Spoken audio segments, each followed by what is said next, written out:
Well, hello, beautiful artisans. Well, we made it to Tuesday. I hope everyone had a happy eclipse day. I'm so happy to have you here with Echo Art with Carmella-T. I'll tell you what, I'm loving this project. Now, I gotta tell you, I am not done yet with my Boro patchwork inspired project. I am not done with it. I will be done with it this week. That will be done. And but at the same time, I am getting more super excited about this yo-yo quilt. Now, first, I really want to share with you some history because I had given some history on this a little while ago, and I kept trying to do a little bit of a deep dive, and I'm not finding anything. I'm not finding much past what's going on in America in the 1920s, 30s, and 40s. And I'm like, well, and then bingo, I found more info. So I'm going to share this with you. Firstly, uh, I'm going to show those who do not know what yo-yos are. You'll hear historically the ladies would refer to the yo-yos in the bowl. The bowl of yo-yos. What they would do is work on making their fabric yo-yos, and they would put them in bowl. And this is a handmade bowl that I made quite some time ago. I pull it out. I just love it. It's just simple cloth that I cut, and I think I did have this on YouTube. However, I wanted to use this bowl in particular because I want to use this as an example in a little bit. So I'm going to keep this bowl here. But this is what yo-yos, that's what a yo-yo is. And this one's been sitting. This one I made a while ago. This one I made last night. So it's a little, it's a little more rounder, a little pretty, little fuller kind of. And this is a little flat because it's been in the craft drawer for a little while. But I only had two. I had this one and a tiny one. I was looking for all my sizes. And this is a tiny one. And this can be stitched even tighter in the middle, but it's a little bit thick fabric. This is probably, I bet you that's about three inches, but we'll measure it. Now, the history. Okay, so these yo-yo quilts were very popular in the 20s, 30s, and 40s, especially in the 40s with 20s, 30s, 40s, because of the Depression. People were saving their scraps. The women of the household loved making yo-yo quilts because they could bring them with them if they went to work, and they could kind of, stitch, or they could take a break during the day if they were home.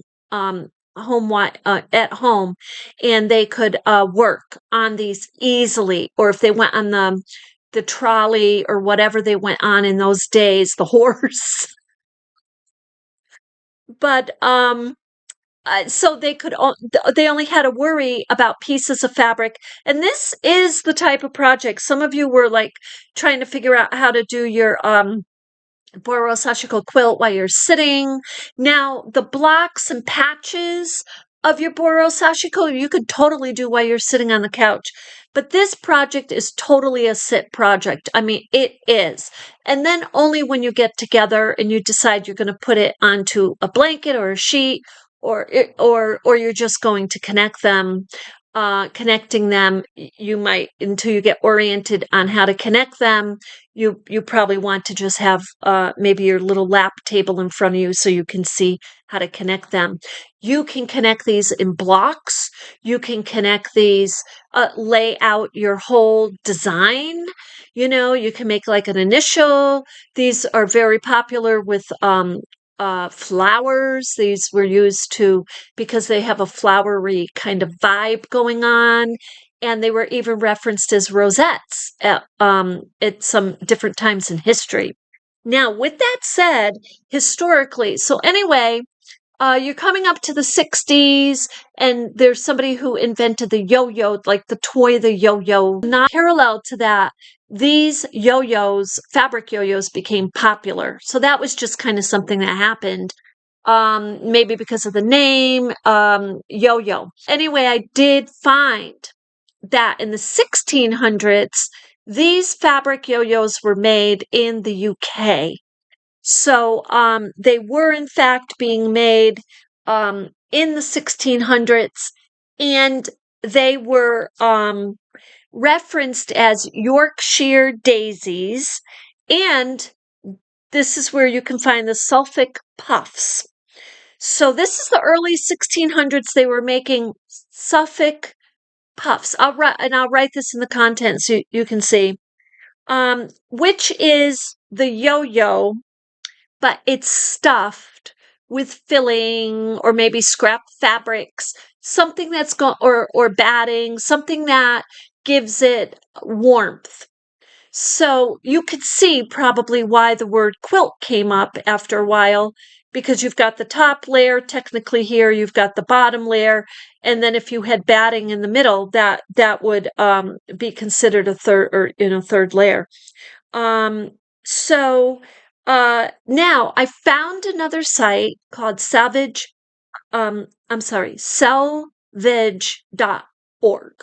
I'm going to put that in the content so you can go to this link because I love some of the history here. Just to give you a highlight of how diverse these yo-yos were. They were found around the world. They were found in the Philippines. The Philippines were making these and calling them yo-yo na. Yo-yo na.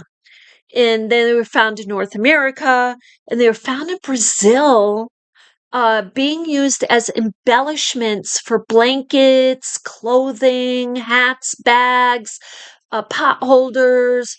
So, I think we need a revival of the yo-yo. Just saying. So, seriously, it's the cutest thing ever. It really is. And so I am taking on this project, and so I'm going to put these to the side for the moment. You can make your yo-yos any size. I highly advise you all to experiment with your fabric you're using, because maybe you got a bunch of fabric from the thrift shop and you're like, this might work perfectly. And then you go sew it and you're finding there's more plastic or spandex in it, which is going to make it difficult to get your needle through and around it. Now, before we make any yo-yos, just want to show you a couple of things. You're like, well, what else can I do with yo-yos? Now, I made a couple of years ago, I think it's a couple of years now, it seems a while. I made this heart, and typically now what I do is I bring the tie knot through the middle. In this particular project, I didn't, but I did the tie knots all the way around. And then in the back, you can see how very secure it is with just that. That's not even with the tie knot in the middle. I use these external tie knots, and there is some women historically, women people, whoever was making these quilts, they could take their thread and make it continuous. And the way they did that is they were going through underneath inside and going to the next one and going to the next one and going to the next one.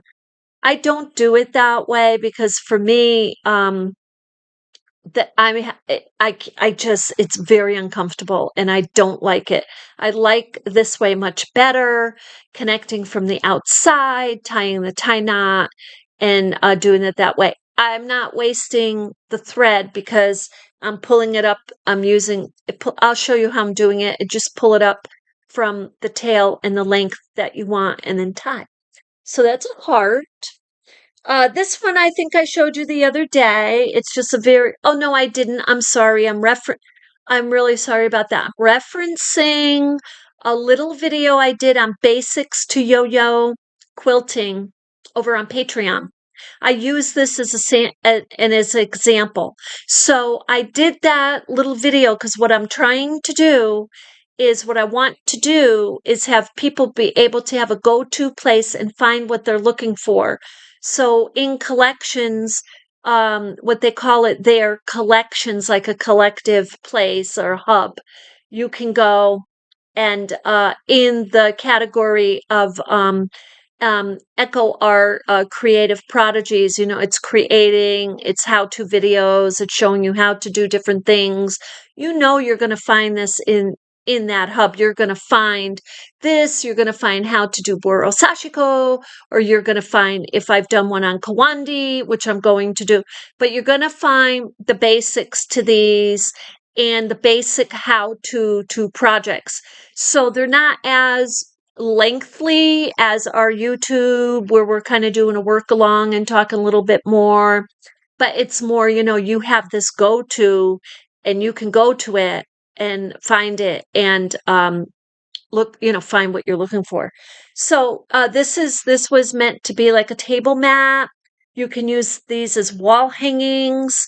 And so the reason I brought the bowl out is I just wanted to show you you can use them as little decorative pieces on a bowl like that.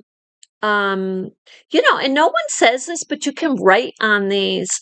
And the other thing you can do with these is you can put an elastic through here and you can put this in your hair, or there are so many really cute, adorable things you can do with these. So, anyway, this is a tiny one.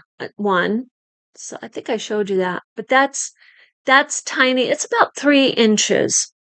So, and these are about, here, I'll show you here. These, now I'm just going to tell you a little trick, and some of you probably already know. So yeah, that's about 3. I have to just it kind of went in on itself there a little bit, but you just pucker it out a little bit, and but it will be the approximate 3. That's approximate 3. That's good 3. And this is approximate 4. Yeah, that's approximate 4. So the circle, if it's 8-inch diameter, and I'm going to give you a tip. I'm going to give you a tip.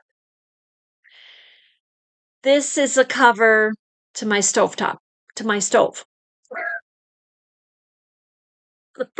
Just clean it first. And this is perfect 8-inch diameter. I'm telling you, it just doesn't happen this way. It's perfect. So, I've been using this to cut out a bunch, uh, a bunch of these circles. I had some circles from earlier. These were circles I was using to cut out for a hat. And I decided, you know what? I'm going to use them for this project. So these are about 10. Oh, let's see what these are. No, this is 9. So this is 9.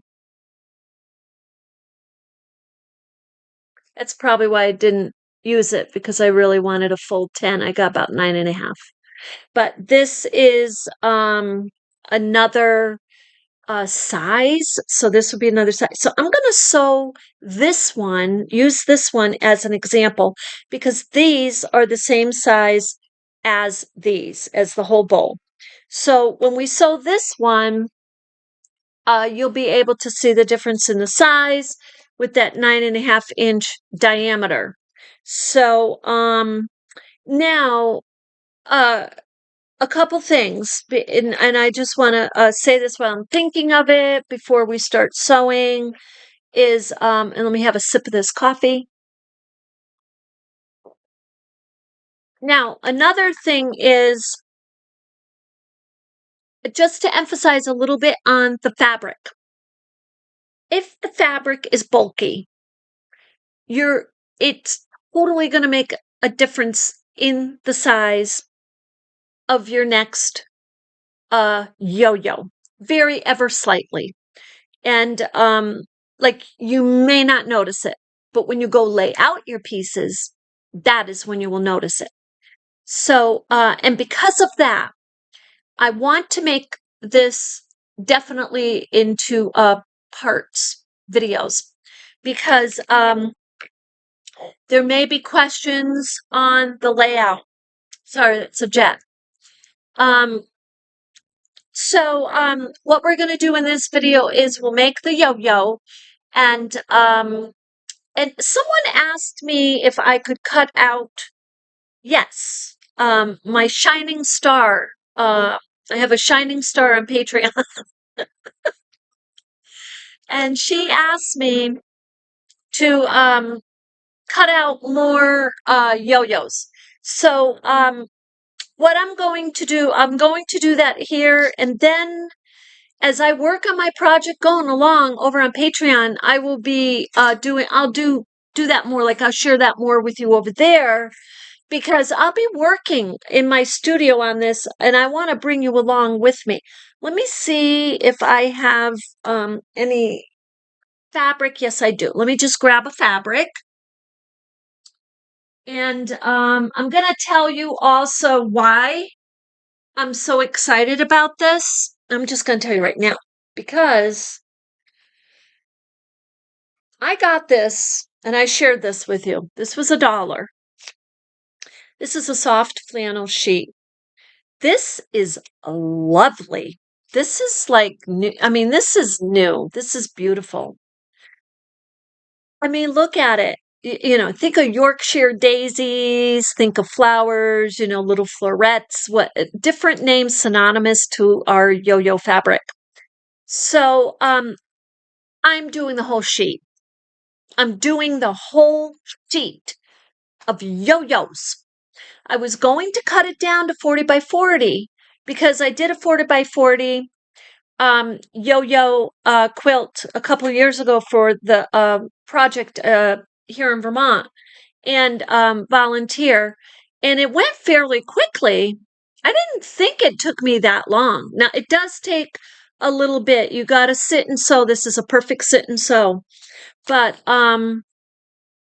it's going to be the whole thing, because I want this to be a bedspread. I want this to someone to be able to put this on their bed.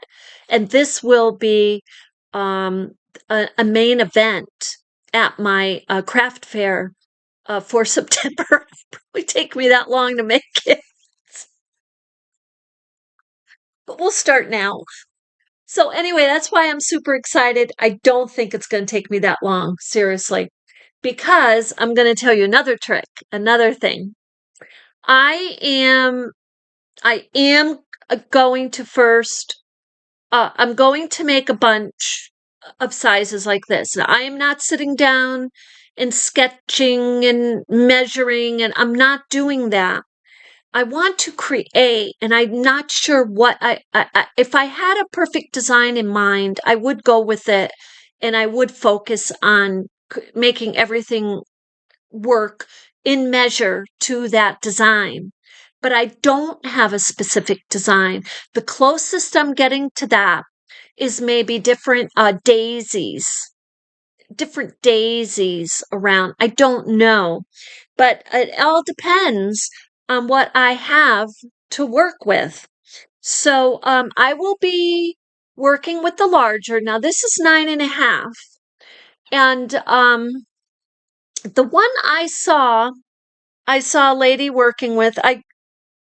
It had to be a 15, 20-inch diameter before she folded it. Absolutely had to be. It was very big. But I want to make some yo-yos from this size. I would say this size. The 3-inch might get lost, but the 4.5 is probably okay. And up to the whole floret when it's folded this size. So that would be, because it's about 9.5. So yeah, it would be about a 19-inch circle. Now, having said that, there aren't going to be many of those large yo-yo florets. Not many, because I probably won't have that much, fabric that large. However, there will be some in the design. So that much I know, and that's all I know. And then from there, my creative energies and all of that will bring me to the next part. So with that said, I'm going to put this down. And this may seem very simplistic, but some of you you may benefit from this. And because I don't want to assume anything. So this is kind of sitting over here. This is cut over here. I'm just going to continue that cut. And with the idea, I save all my fabric, my scraps. And so this I go as far up to the corner as I can. And I am not a professional on reflow. But I'm trying very much to be very conscious of saving. I save all my scraps.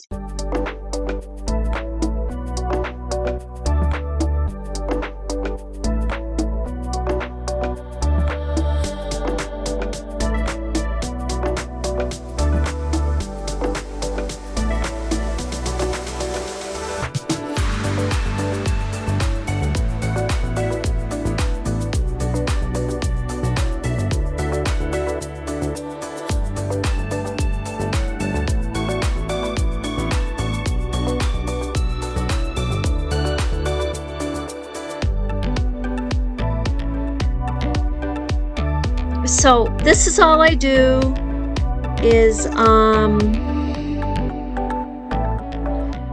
I simply follow, I draw the circle on the underside of the fabric. Okay, it's on the underside, so you're not, and look, there's a perfect crazy quilt design. But anyway, here we go. So super simple. And yeah, I totally would not throw away these scraps. I mean, look at the size of these. These are perfect. These are actually perfect for my coin bags also, which I use these a lot in. Now, so you've got this size, that's your 8. And look how cutesy those would look next to each other too. So this one, this one, the circumference is not perfect, and that's okay. This, unless it's overtly like a big gash, like in the side of the edge there, but it should be totally fine. So, and we'll test it out right now. So, boy, we've got a lot of activity going here. So, okay, so the first thing you want to do is you have your thread. You're going to start on the underside. So you want your good side facing your table. And so you're going to do a little fold about 1/8 of an inch. This is how I do it. And there are other methods, and I've tried other methods. I'm going to sip my coffee. But I like this one. You can also use a tool to specifically put this on and then stitch, but I don't care for the tool. I don't like it. So anyway, you're going to fold this over about 1/8 of an inch, and you're going to put your needle in the inside and bring it out here, just so you're not, you're just beginning. So this way your knot is, underneath your fold. It's underneath your fold and you're ready to go. Now, it's all running stitch. That's all it is. So you just begin, and guess what? It's very much, whoops, I came out of there. It's very much like sashiko stitching. It really is, but it's a running stitch, and you're gathering the top of your fabric. You're going just around the circumference. Look, you can get a lot on there. You're going to push the needle through just like sashiko stitching, and it starts to gather. And you just continue like this. Now, I will tell you, and I think this is so important for people who haven't made yo-yo quilts before, or yo-yos. When you get to the end of this, it can be a little tricky. And people really don't say it. They don't say it. But you can relax this also to help you get oriented at the end of making the yo-yo, because the reason it gets tricky is you have a couple of options. You want to make sure that these gathers are locked. You want to make sure you are not, like, let's say I decide to stop here because I went around. Well, I'll show you in a moment. But, let's say you just put a knot at the end and you're like, okay, that's knotted. I'm good. I'm done because I knotted it twice. I'm done. Well, if it's not connected from the beginning of the gathering to, excuse me, where you're ending your gathering, you're going to have a space. I was trying to look at any of mine to see if I did it, because you can do it inadvertently and not realize it, and then you're done and you realize it. So then, but then at least know what's going on. So anyway, we're going to go all the way around. And as you get closer to the end, to the to completing your circle, you're completing your circle. You're going to notice it gets a little tricky. Now you notice it starts looking like a horseshoe, and you're still trying to gather it. So just relax that a little bit, and it's okay, because as long as you don't do a back stitch, because you can lock it that way. If you do a back stitch, you're not going to be able to do your gather, because the reason you can do your gathering, right, is because there's nothing preventing it. But you do a back stitch, then you're locking that little section right there. So yes, you can relax it, and that helps you be able to see your edges. It helps you be able to keep folding, because as you practice this and keep going, you will start folding. I'm going to move my coffee for a moment, sorry. But you will start folding like automatically. It just will come to you. You'll be able to sit and watch TV, and it'll be just like, if you're a crocheter, you know how that is. You can crochet and watch your favorite show. So for the most part. And that's the same here. You get the gist of it, and you feel good about it, and you know what you're doing, and you can move right along. So we're coming to the end. And you see what I'm just going to tighten that, and I want to get my little center. I want to get it centered as much as I can. But you see what I'm talking about here? That's very difficult to work with when you're first learning. So just relax it, and keep folding. Fold a little bit more. I'm sorry, stitch. Keep stitching. Keep folding and stitching. There we go.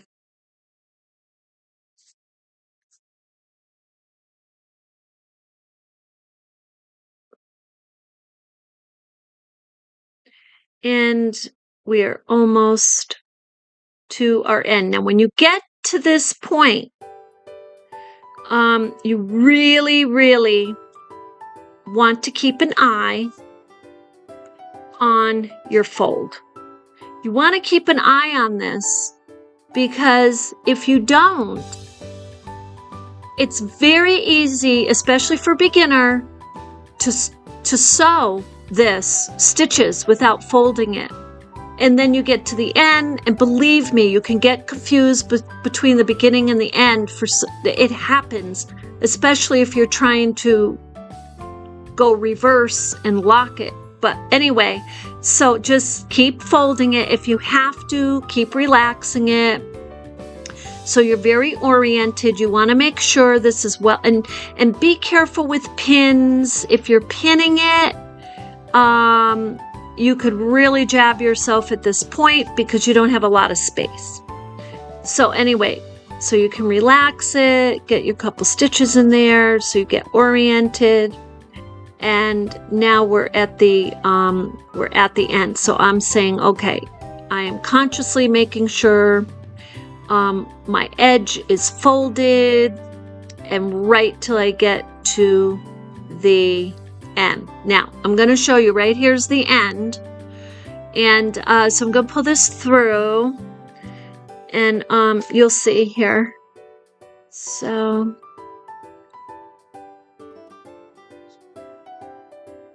now this is where people make the mistake. They think they're done and they tie the knot. So what you want to do is you want to pull your gathering, and here's a good example. There's like a little piece. See, there was like a little piece. Oh, that is sewn. Okay, perfect. So what you want to do is kind of fold it out like that, so you can see this is where I'm at, and over here is where I began. So what you're going to do is do another running stitch, get over there into those gatherings, and just pull your needle through the gatherings, at least maybe about halfway, and then turn it around and bring it down through the gathering, bringing your needle, I'm going to show you, but bringing your needle to the inside of your yo-yo so you can make a really nice knot. And then from that knot, you'll make a second knot, and then you're going to pull the needle through. It sounds complicated, and it's totally sounding more complicated than it is. So I'm going to do this, but the reason I'm explaining it to you is because if I just showed you that, you would not know what I'm doing. You'd be like, okay, which way is she going and why is she doing that? So I'm bringing it through the gatherings, and I'm going to, what I did is just bring it through, and I want to straighten this out like that. Okay, so there's my nice little yo-yo, and I'm like, okay, I'm happy with that. That looks pretty good. And so now what I want to do is I want to go back the other way underneath, so this isn't all showing. So go into the bottom of your gather and just simply go the other way, just for a couple of gathers. And that way you can put your knot and bring it out inside your yo-yo, like, underneath, like don't bring it out on top of your, and now it's locked. Like I can't pull that and gather that anymore because I just locked it. So now this is coming now from the inside. So now I can do a lovely little knot. So you can see that's from the inside, and that's where we want it. We want it on the inside, and do a nice knot. Maybe do a couple. You can do a couple. You can do 2, 3, whatever you want to make sure it's nice and secure. And then whatever you do there, what you're going to do is make another knot just a little ways from it, and then you're going to put your needle on the inside of your yo-yo and pull it through.